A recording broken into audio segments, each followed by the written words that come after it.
Hello everyone, मैं हूं आपकी दोस्त मनोवत्स और आपका आपके यूट्यूब चैनल नेचुरल साइंस में एक बार फिर से स्वागत है। आज हम करने वाले हैं वर्कशीट नंबर 72। क्लास 10th की डेट है 28 दिसंबर 2020। आज की इस वर्कशीट के अंदर जो हमारा टॉपिक है वो है मैनेजिंग द गार्बेज। जो गार्बेज है उसको मैनेज कैसे करें, ये आज का टॉपिक होने वाला है हमारी वर्कशीट के अंदर। ठीक है, तो क्लास 10th की वर्कशीट शुरू करने से पहले एक छोटी सी रिक्वेस्ट है। अगर आपको पूरी वर्कशीट समझ आती है, वीडियो के अंदर जो एक्सप्लेनेशन है वो समझ आता है, तो प्लीज़ वीडियो को लाइक करिएगा, शेयर करिएगा अपने दोस्तों के साथ। और अगर आपने हमारा यूट्यूब चैनल सब्सक्राइब नहीं किया है तो उसको सब्सक्राइब करिएगा। ठीक है, तो चलिए शुरू करते हैं। In our daily life activities, in our daily activities we generate a lot of waste material that are thrown away. ठीक है, जो हमारी रोज़मर्रा की जो एक्टिविटीज़ है उससे बहुत सारा वेस्ट मटेरियल जो है वो प्रोड्यूस होता है, जिसको हम क्या कर देते हैं, थ्रोन अवे कर देते हैं, फेंक देते हैं। ठीक है, improvement in our daily life style have resulted in greater amount of waste material generation. जैसे जैसे हमारी लाइफ स्टाइल इंप्रूव हुई है तो उससे क्या हुआ है, बहुत सारा वेस्ट मटेरियल प्रोड्यूस हुआ है। ठीक है, इसको हम कैसे समझ सकते हैं, जैसे अगर आप पुराने ज़माने में जाओगे, जब टीवी नहीं होते थे, जब फ़ोन नहीं होते, मोबाइल फ़ोन नहीं होते थे, है ना, जब प्लास्टिक की बोटल्स नहीं होती थी पानी भरने के लिए, आप जैसे आज के टाइम में आप पानी को स्टोर करने के लिए प्लास्टिक की बोटल्स यूज़ करते हो। जैसे जब पहले दूध की थैलियाँ नहीं होती थी, है ना, पुराने ज़माने की बात कर रही हूँ, तो उस टाइम ये वेस्ट नहीं था। जैसे अगर जो दूध था वो बाल्टियों में होता था या जो डब्बे होते थे दूध के उसमें होता था, तो कोई वेस्ट नहीं था। लेकिन आज क्या है, दूध थैलियों में आता है, तो जो थैलियाँ हैं वो एक तरीके से क्या है, वेस्ट है ना, क्योंकि दूध जो थैली है उसमें से दूध निकाला और थैली फेंक दी, तो एक तरीके से जो थैलियाँ हैं वो क्या है, एक तरीके से गार्बेज हो गया। ऐसे ही आपके जैसे मोबाइल्स हैं, तो पहले मोबाइल्स नहीं थे तो मोबाइल्स का कोई गार्बेज नहीं था, मतलब मोबाइल्स का कोई जो खराब मोबाइल हो जाते हैं उनका क्या करना है, हमारे पास ये क्वेश्चन नहीं था, लेकिन आज के टाइम में है। ऐसे ही और अप्लायंसेज जैसे टीवी हो गए, जैसे कि आपके लैपटॉप्स हो गए, ये भी इलेक्ट्रिकल वेस्टेज हैं। ये इलेक्ट्रिकल वेस्टेज है, खराब होने के बाद इनका क्या करें, तो एक तरीके से ये भी हमारे लिए क्या है, वेस्ट मटेरियल होते हैं। इनको हम कैसे डिस्पोजल इनका हम करेंगे, कैसे मैनेजमेंट हम इसका करेंगे, ये हमारे लिए क्वेश्चन आता है। ऐसी जो प्लास्टिक है वो तो बहुत बड़ा रोल अदा करती है वेस्टेज में। जब प्लास्टिक का यूज़ नहीं होता था तो उस टाइम कोई टेंशन नहीं थी कि प्लास्टिक का मैनेजमेंट कैसे करेंगे, लेकिन प्लास्टिक की बोतलें, प्लास्टिक के बॉक्स, ये सारी चीज़ें, इतनी सारी चीज़ें आ गई हैं कि हमें इनका डिस्पोजल, मतलब इनको हम मैनेज कैसे करेंगे इनके गार्बेज को, क्योंकि एक बार एक बहुत वन यूज़ प्लास्टिक होती है कहीं, मतलब जो प्लास्टिक का एक टाइप जिसे केवल आप एक बार ही यूज़ करेंगे, दोबारा से भी यूज़ नहीं कर सकते। तो उनका हम कैसे मैनेजमेंट करेंगे, कैसे हम उनको मैनेज कर सकते हैं कि जो एनवायरनमेंट है वो क्लीन रहे, एनवायरनमेंट के लिए इसका मतलब एनवायरनमेंट को इस चीज़ का नुकसान ना हो, तो हम कैसे मैनेज करेंगे। आज की जो वर्कशीट है उसके अंदर बेसिक जो चीज़ है वो हमें आज यही पढ़नी है। ठीक है, अब देखिए, तो मैंने आपको समझा दिया कि जो लाइफ स्टाइल इंप्रूव हुआ है उससे बहुत सारा वेस्ट मटेरियल जनरेट हुआ है। Change in attitude also have a role to play, with more and more things we use become disposable. जैसे जैसे हम ज़्यादा चीज़ों का यूज़ करते हैं तो ज़्यादा डिस्पोजेबल भी प्रोड्यूस होता है। ठीक है, and change in packaging have result in much of our waste becoming non biodegradable. और जो पैकिंग आई है ना, जो पैकेजिंग की जो मतलब एक इरा आई है, मतलब पूरा दौर है पैकेजिंग का कि हर चीज़ आपको पैक्ड उसमें मिलेगी, तो वो उससे बहुत सारी चीज़ें मतलब वेस्ट है वो नॉन बायोडिग्रेडेबल की फॉर्म में जनरेट होता है बहुत ज़्यादा। ठीक है, जैसे प्लास्टिक की बोतल हो गई, मतलब पानी की बोतल हो गई, दूध की थैलियाँ हो गई, है ना, और जितना भी मटेरियल है आपके, मतलब खाने के कितने सारे मटेरियल होते हैं जो कि पैकिंग फॉर्म में ही आते हैं, तो उससे जो है वो मतलब नॉन बायोडिग्रेडेबल चीज़ें प्रोड्यूस होती हैं। अब बायोडिग्रेडेबल जो वर्ड यूज़ हुआ है इसका मतलब क्या है, इसको समझ लेते हैं। देखिए, बायोडिग्रेडेबल का मतलब ऐसी चीज़ें जो कि डिग्रेड हो जाए विद बायोलॉजिकल मतलब प्रोसेस, है ना, जो बायोलॉजिकल प्रोसेस से डिग्रेड हो जाए, मतलब ऐसी चीज़ें, ऐसे सब्सटेंस जो कि बायोलॉजिकल प्रोसेस से डिग्रेड हो जाए, टूट जाए, मिट्टी में मिल जाए, आराम से उसका डिकम्पोजिशन हो जाए, है ना, तो उनको हम बोलते हैं बायोडिग्रेडेबल सब्सटेंस। ठीक है, या बायोडिग्रेडेबल वेस्ट। जैसे substance that are broken down by biological process are biodegradable waste. में से ऐसे सब्सटेंस जो कि बायोलॉजिकल प्रोसेस से क्या हो जाए, ब्रोकन डाउन हो जाए, उनको हम बोलते हैं बायो डिग्रेडेबल वेस्ट। जैसे कि फ्रूट और वेजिटेबल के पील्स, पेपर, जूट, डंग एक्सेट्रा। मतलब जैसे आपके घरों में जो सब्जियां होती हैं, फल होते हैं, उनमें बचा हुआ उनके मतलब बचे हुए पार्ट या फिर उनके छिलके जो होते हैं वो एक तरीके से क्या है, बायोडिग्रेडेबल है। पेपर हो गया, कागज हो गया, जूट हो गया, ये काऊ डंग हो गया, है ना। तो ये सारी चीज़ें क्या होती हैं, बायोडिग्रेडेबल होती हैं। मतलब आप इनको जैसे अगर ये नेचर में है, मतलब अगर आप इसको डाल दोगे, मिट्टी में डाल दोगे, तो ये आराम से मिट्टी में मिल जाएंगे, आराम से इनका डिग्रेडेशन हो जाएगा। तो ऐसे जो बायोडिग्रेडेबल सब्सटेंस होते हैं ना, वो हमारे लिए बहुत बड़ी समस्या नहीं है, क्योंकि वो आराम से डिग्रेड हो जाते हैं। ठीक है, तो फिलहाल हमें क्या समझना था, बायोडिग्रेडेबल सब्सटेंस जो कि हमने समझ लिए। अब देखिए non biodegradable substance. Non biodegradable substance का मतलब क्या होता है, ऐसे सब्सटेंस जो कि ब्रोकन डाउन ना हो बायोलॉजिकल प्रोसेस से, ठीक है ना। Substance that are not broken down by biological process are non biodegradable, जैसे कि plastic, polythene, metals etcetera. Plastic, polythene, metals, plastic हो गई, पॉलिथीन्स हो गई, मेटल्स हो गई, ये ऐसे सब्सटेंस है कि आप इनको ऐसे ही नेचर में डाल दोगे तो आप 10 दिन बाद, महीनों बाद देखोगे, सालों बाद देखोगे तो आपको ऐसा ही मिलेगा। ठीक है, डिग्रेड नहीं होते हैं बायोलॉजिकल प्रोसेस से, और ये हमारे लिए सबसे बड़ी समस्या है कि इन ऐसे वेस्ट का क्या किया जाए जो कि डिग्रेड होते ही नहीं है नेचर के अंदर, उनका क्या करना है। बेसिक मतलब जो मेन काम है ना, वो इनका मैनेजमेंट करना है, मतलब ऐसे वेस्ट मटेरियल का मैनेजमेंट करना है जो कि डिग्रेड नहीं होते।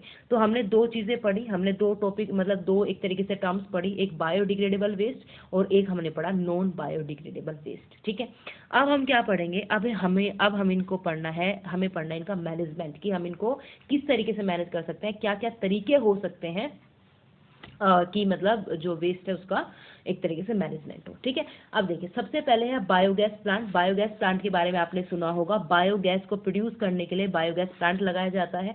इस बायोगैस प्लांट के अंदर जो बायोडिग्रेडेबल सब्सटेंस होते हैं वो यूज किए जाते हैं बायोगैस और मैन्योर बनाने के लिए। ठीक है, बायोडिग्रेडेबल मटेरियल जैसे आपके घरों का जो वेस्ट मटेरियल होता है, जैसे कि मतलब वही सब्जियों के छिलके हो गए, फलों के छिलके हो गए, है ना, बचा हुआ खाना हो गया, या फिर मतलब इसमें काऊ डंग भी यूज होता है, मिट्टी भी यूज होती है। ठीक है, मतलब काऊ डंग यूज होता है, मिट्टी नहीं, काऊ डंग, और आपके घरों के जो वेस्ट मटेरियल है वो, ये सारी चीज़ें यूज होती हैं और इससे बायोगैस प्रोड्यूस की जाती है।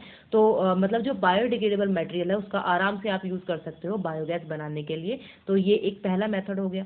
दूसरा होता है लैंड फिलिंग। लैंड फिलिंग में क्या करते हैं, the waste are buried in low lying area and compacted with bulldozer. मतलब क्या करते हैं कि जो वेस्ट मटेरियल होता है उसको लो लाइंग एरिया में, बहुत बड़ा गड्ढा, बहुत बड़ी जगह में एक गड्ढा खोद दिया जाता है, उसके अंदर क्या होता है, वेस्ट को डाल दिया जाता है और फिर उसके ऊपर बुलडोजर चला दी जाती है और फिर उसको ढक दिया जाता है। ठीक है, तो एक तरीके से लैंड फिलिंग होती है, मतलब लैंड के अंदर फिल कर दिया जाता है और काफ़ी बड़े एरिया में ये किया जाता है। तो ये एक तरीका है, हालांकि बहुत ज़्यादा अच्छा नहीं है, लेकिन फिर भी एक तरीका है कि क्योंकि इतना सारा वेस्ट मटेरियल प्रोड्यूस होता है तो उसका क्या किया जाए, तो एक तरीका है एक तरीके से मतलब जो मतलब आपका वेस्ट है उसको मैनेज करने का। ठीक है, उसको डिस्पोजल, मतलब उसके लिए डिस्पोजल का एक मेथड है लैंड फिलिंग।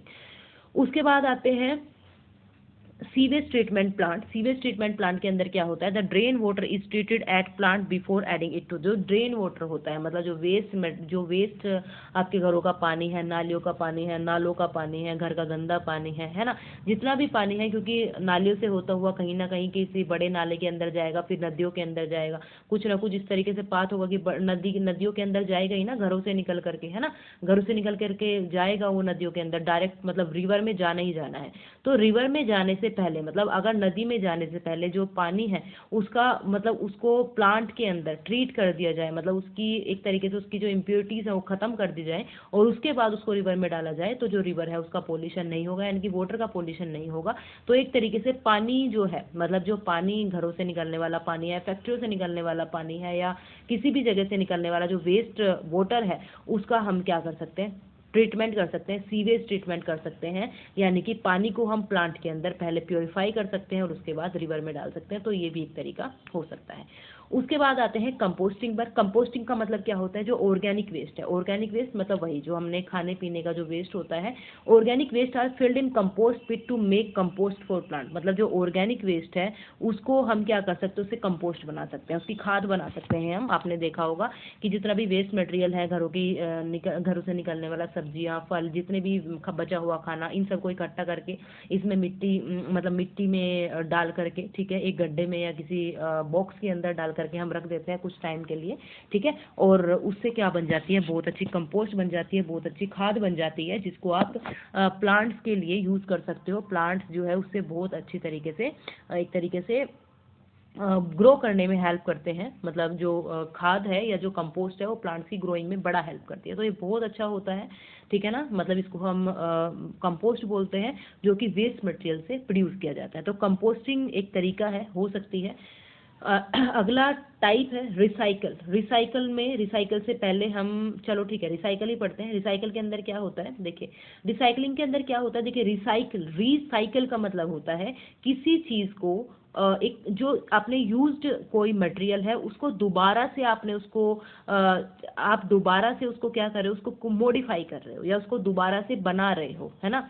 मतलब जैसे आपने कोई प्लास्टिक यूज़ किया, पेपर यूज़ किया, है ना, तो उसको क्या करते हैं, दोबारा से बनाएंगे, मतलब उसी यूज्ड को यूज़ करके दोबारा से बनाएंगे, बजाय कि नई प्लास्टिक बनाने के या बजाय कि नई पेपर बनाने के, ठीक है।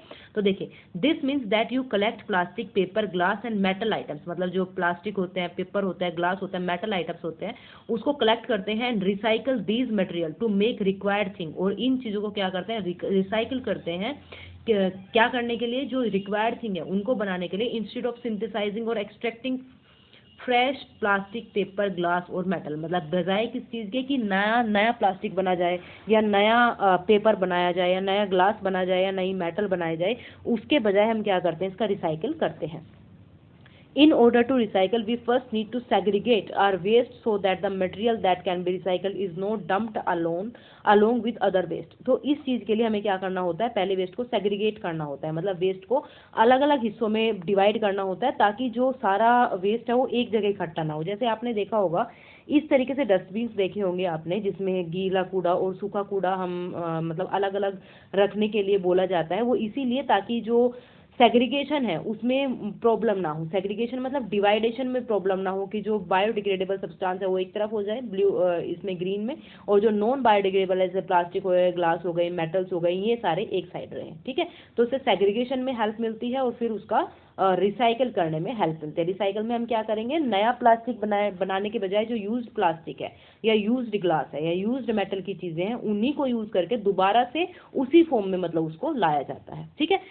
ऐसा हो सकता है कि प्लास्टिक की बोतल के बजाय हम अगली बार कुछ और बना लें, है ना। ऐसा हो सकता है कि पेपर जो है अब की बार बहुत फेयर अच्छा पेपर है, अगली बार जब उसको रिसाइकल करेंगे पेपर की क्वालिटी बहुत अच्छी ना हो, लेकिन फिर भी हम पेपर बना सकते हैं, ठीक है। तो ये रिसाइकलिंग हो गई, ठीक है। उसके बाद हम पढ़ते हैं रिफ्यूज़। देखिए रिफ्यूज भी बहुत अच्छा तरीका है वेस्ट को जनरेट करने से बचाने के लिए। This means to say no to things people offer you that you do not need. जिस चीज़ की मुझे ज़रूरत नहीं है उस चीज़ को आप रिफ्यूज़ करिए। ये नहीं है कि जो चीज़ मुझे चाहिए भी नहीं आप उसका भी कलेक्शन कर रहे हो, ठीक है, क्योंकि अगर आप उस चीज़ का कलेक्शन करोगे तो उसका वेस्ट कभी ना कभी प्रोड्यूस होगा। तो हम मना कर सकते हैं उस चीज़ के लिए जिसकी हमें ज़रूरत नहीं है, जिसके बिना हमारा काम चल सकता है। Refuse to buy product that can harm you and the environment. Say no to single use plastic, मतलब हम ऐसी चीज़ों के लिए ना कर सकते हैं जो कि हमारे लिए हार्मफुल हो या फिर जो एनवायरनमेंट के लिए हार्मफुल हो। जैसे कि सिंगल यूज प्लास्टिक को हम नो बोल सकते हैं, ठीक है, या प्लास्टिक के जो बैग्स हैं उनको आप नो बोल सकते हो कि हम, ठीक है, हमें प्लास्टिक के बैग नहीं चाहिए भाई, हम ना अपना जूट का थैला लेकर जाएंगे, हम अपने कपड़े का थैला लेकर जाएंगे मार्केट के अंदर, हमें नहीं चाहिए प्लास्टिक के बैग, ठीक है। तो इस तरीके से रिफ्यूज से भी आप क्या कर सकते हो, एनवायरनमेंट के लिए एनवायरनमेंट को प्रोटेक्ट कर सकते हो, एनवायरनमेंट में गंदगी ना हो, एनवायरनमेंट किसी तरीके से हार्म ना हो एनवायरनमेंट को, इस चीज़ में आप हेल्प कर सकते हैं। उसके बाद आता है रीयूज का मतलब क्या होता है, रीयूज दोबारा से यूज करना, किसी चीज़ को दोबारा से यूज करना।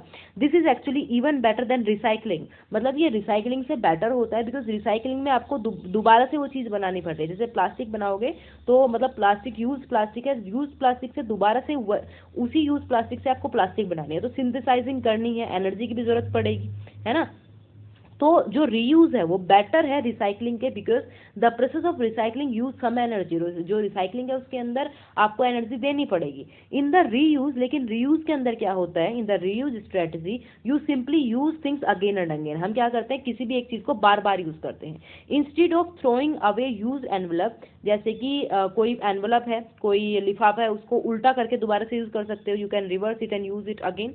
The plastic bottles in which you by various food items like jam and pickle can be used for storing things in the kitchen, ठीक है ना। जैसे जो अगर आप में ऐसे आइटम्स है जिसमें जैसे जैम के डब्बे आते हैं, आपके पिकल्स अचार के डब्बे आते हैं, तो उसको हम क्या कर सकते हैं अपने घरों में किचन में यूज़ करते हैं। ये हम करते भी हैं, है ना। मतलब जो भी अपने घरों में मतलब कुछ हमारा मटेरियल है तो हमें लगता है कि ये बॉक्स यूज़ हो सकता है, तो हम उसको किचन में या फिर कहीं भी यूज़ कर सकते हैं, ठीक है।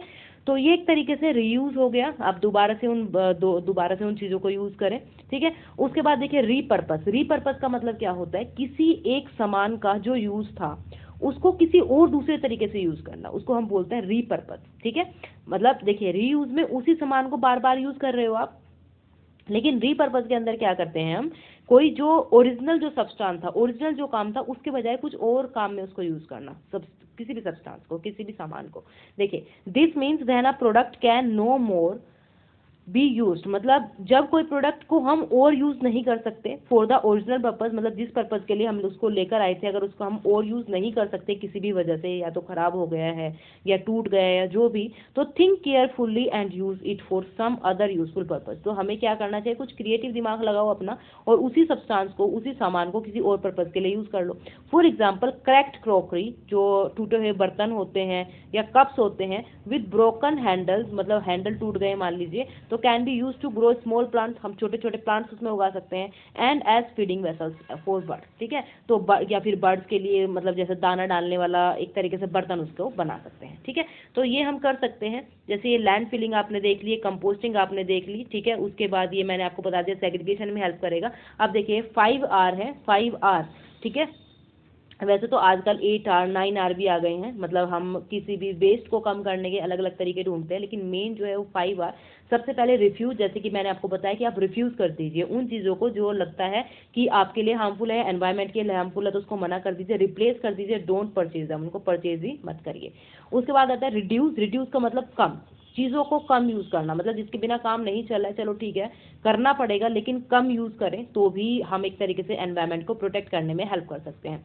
रीयूज़ मैंने आपको बता दिया, आप use over and over again, चीज़ों का बार बार यूज़ करिए और जब तक कि मतलब उसकी मतलब आपको लगता है कि बिल्कुल ख़राब ना हो जाए तब तक उसको बार बार यूज़ करिए। रीपर्पज़ का मतलब आप कोई एक ओरिजिनल जो सब्सटेंस है जिसका जो यूज़ था, मान लीजिए अगर वो मतलब अब उसका यूज़ नहीं हो सकता, जैसे कि हमने देखा था कि मान लीजिए कॉफ़ी मग है, कॉफ़ी मग का हैंडल टूट गया, तो अब ये मतलब एक तरीके से कॉफ़ी वैसे पी तो सकते हैं लेकिन फिर भी इसको हम ओरिजिनल फॉर्म में अब यूज़ नहीं कर सकते, तो हम क्या कर सकते हैं, इनका किसी और पर्पज़ में, मतलब किसी और चीज़ के लिए यूज़ कर सकते हैं। उनको रिफॉर्म करिए, उनको रिपेयर करिए, है ना, तो उससे क्या हो सकता है, रीपर्पज़ में आप उसको यूज़ कर सकते हैं। उसके बाद आता है रिसाइकल। रिसाइकल में रीयूज मटेरियल एज रिसोर्सेज, जो रीयूज मटेरियल है उसको दोबारा से एज अ रिसोर्स मतलब मान करके हम क्या करते हैं, दोबारा से उसी फॉर्म में उसको चेंज करते हैं, दोबारा से रिसाइकल करते हैं, ठीक है। तो ये चीज़ हो गई। देखिए प्लास्टिक बोतल है, एक तरीके से रीपर्पस है ना। प्लास्टिक बोतल्स में मान लीजिए यहाँ पर पानी भरने का काम होता था, तो अब मान लीजिए खराब हो गई है, कहीं से क्रैक हो गई है, मतलब टूट गई है, कहीं से मतलब कुछ दिक्कत आ गई है इसमें, तो हम क्या कर सकते हैं, देखिए प्लास्टिक बोतल से कितना अच्छा गार्डन बना सकते हैं आप, छोटे छोटे प्लांट लगाइए,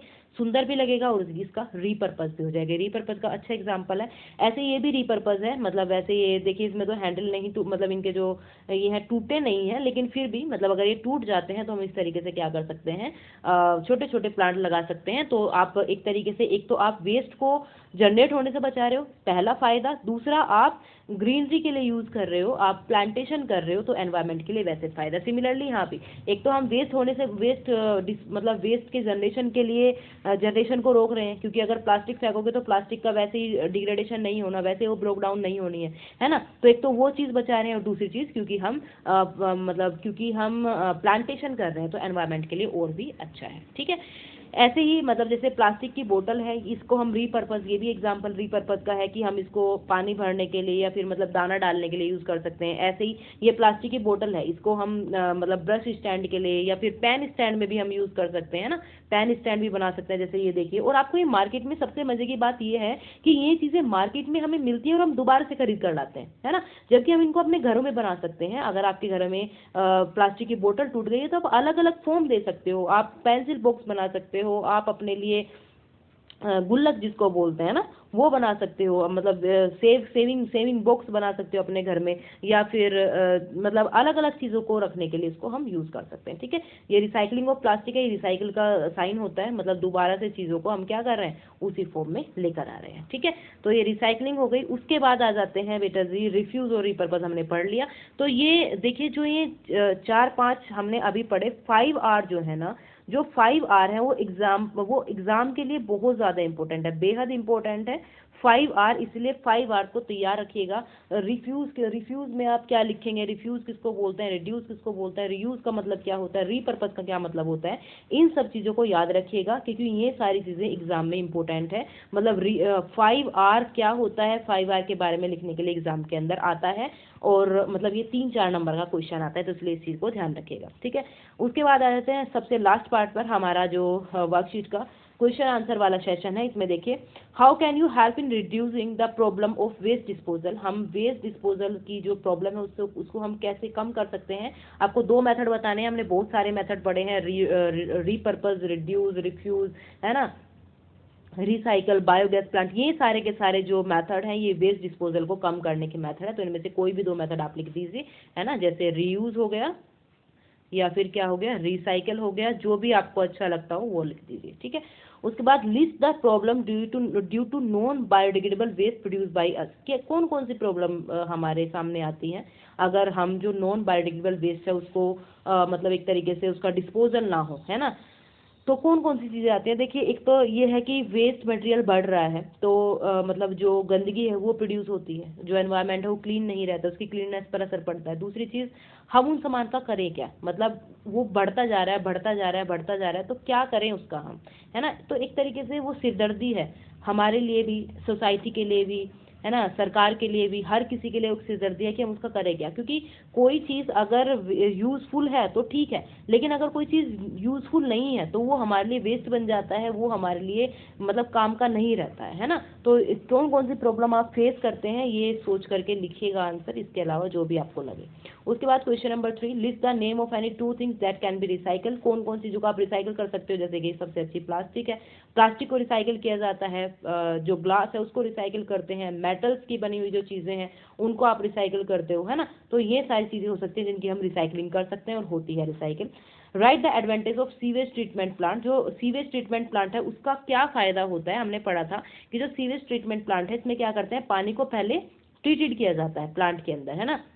तो इससे क्या होगा कि जो वाटर पोल्यूशन है ना वो नहीं होगा, क्योंकि जब हम डायरेक्टली जो वेस्ट वाटर होता है उसको नदियों में छोड़ दिया जाता है, तो जो नदियाँ होती हैं वो प्रदूषित हो जाती है, उनमें पोल्यूशन होता है ना, रिवर के अंदर वाटर पोल्यूशन होता है। तो अगर उसको ट्रीट किया जाएगा, अगर हम सीवेज ट्रीटमेंट प्लांट का यूज़ करेंगे, तो अगर पानी को आप प्योरीफाई करके तब मतलब नदियों में छोड़ेंगे, तो आपका वेस्ट मटेरियल जो वेस्ट है मतलब पानी, उसकी भी टेंशन खत्म, और दूसरी चीज़ जो पोल्यूशन है वो भी नहीं होगा। ओके, उसके बाद if you say no to plastic bag then bag of which material you may use and why. अगर हम नो टू प्लास्टिक बोलें, चलो हमने प्लास्टिक के लिए मना कर दिया कि भाई हम प्लास्टिक यूज़ नहीं करेंगे, लेकिन प्लास्टिक का ऑप्शन क्या है, प्लास्टिक के अलावा आप क्या यूज़ करेंगे, जूट बैग यूज़ करेंगे, कपड़े का बैग यूज़ करेंगे, है ना, क्योंकि ये चीज़ें क्या है, बायोडिग्रेडेबल हैं, है ना, जबकि प्लास्टिक बैग बायोडिग्रेडेबल नहीं है। तो ठीक है, तो ये हो गए हमारे क्वेश्चन, मतलब 5 क्वेश्चन जो कि हमारी वर्कशीट से रिलेटेड थे। और मैं आपको बता रही हूँ जो 5R है वो बहुत इंपॉर्टेंट है, पेपर में 3 या 4 नंबर का, 3 या 4 मार्क्स का ये क्वेश्चन आता है, इसलिए इसको अच्छे से प्रिपेयर करिएगा। और उसके अलावा बायोडिग्रेडेबल और नॉन बायोडिग्रेडेबल बहुत सिंपल सी डेफिनेशन, बहुत सिंपल सी टर्म्स है, ये आपको पता होने चाहिए। सबसे लास्ट में हमारे लिए जो मैसेज आता है हर रोज़, wash your hand with soap and water regularly. जब तक ये मतलब जब तक क्या, वैसे तो ये तो एक अच्छी प्रैक्टिस है कि आप इसको रेगुलर यूज़ करिए, कि मतलब अपने हाथ जो है जब भी आप बाहर से आए, कुछ खाने बैठे, तो कम से कम अपने हाथ सोप और वाटर से अच्छी तरीके से रेगुलरली धोइए, ठीक है, ताकि आपको प्रॉब्लम ना हो, कोई बीमारियां ना हो, ये सारी चीज़ें, इन सब चीज़ों का ध्यान रखिएगा। ठीक है, तो इसी के साथ हमारी वर्कशीट कंप्लीट होती है। और अगर आपको वर्कशीट का एक्सप्लेनेशन समझ आया है तो प्लीज़ वीडियो को लाइक करिएगा।